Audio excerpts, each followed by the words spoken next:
Speak about immortality several times in the show, and it played into the series finale in a way that is very important. And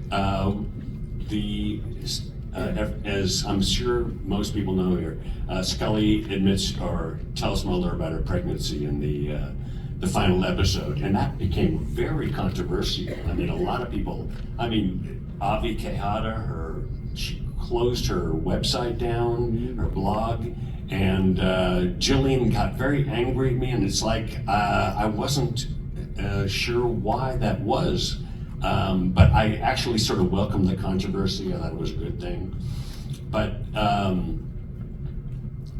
if you follow Scully's maternity, if you will, with Emily and with William, and why does anyone think that this pregnancy is anything other than science fiction?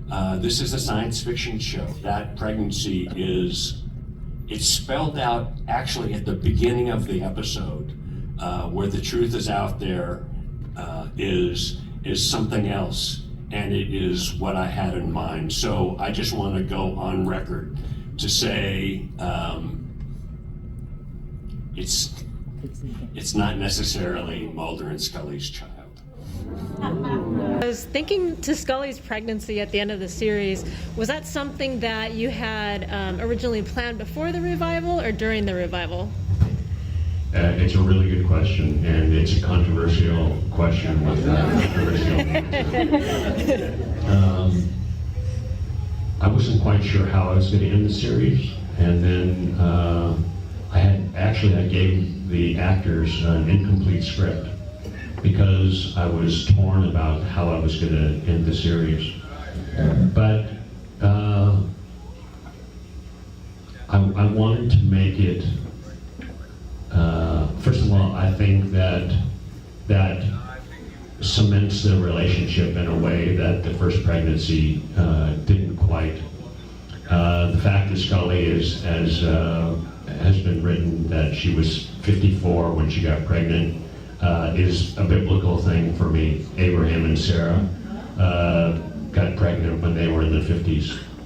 So I think that's not a stretch and is plausible science.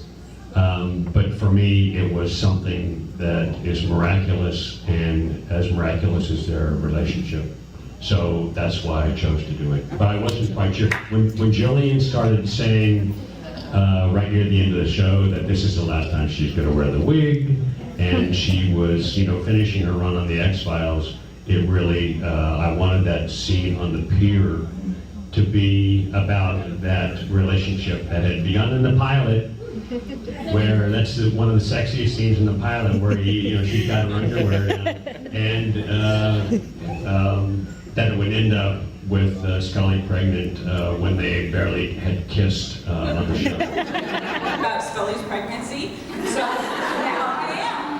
Please explain her pregnancy.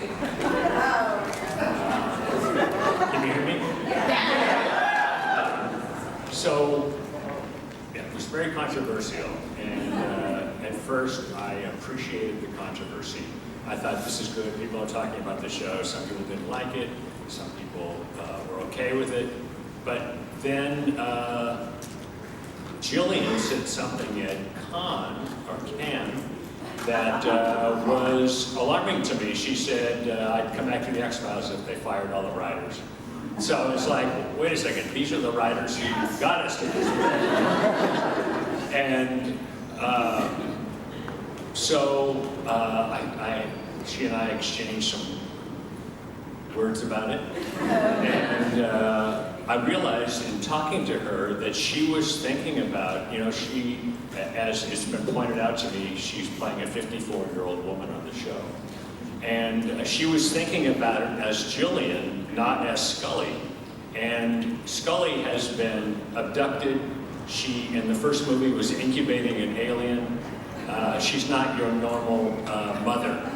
And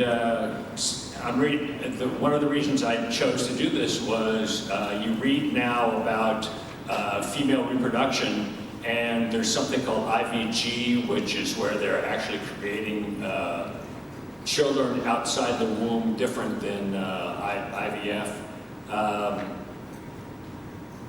With CRISPR, they are creating super soldiers.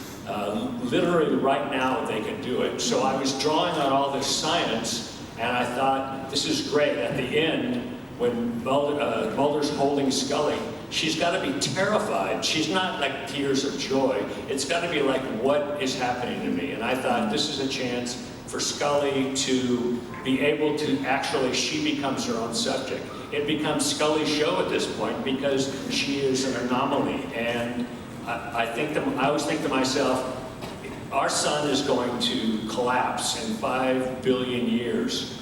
What if there's a civilization out there whose sun has just collapsed? It's become a white dwarf, and they're 5 billion years ahead of us. What does that alien or extraterrestrial look like? What does that person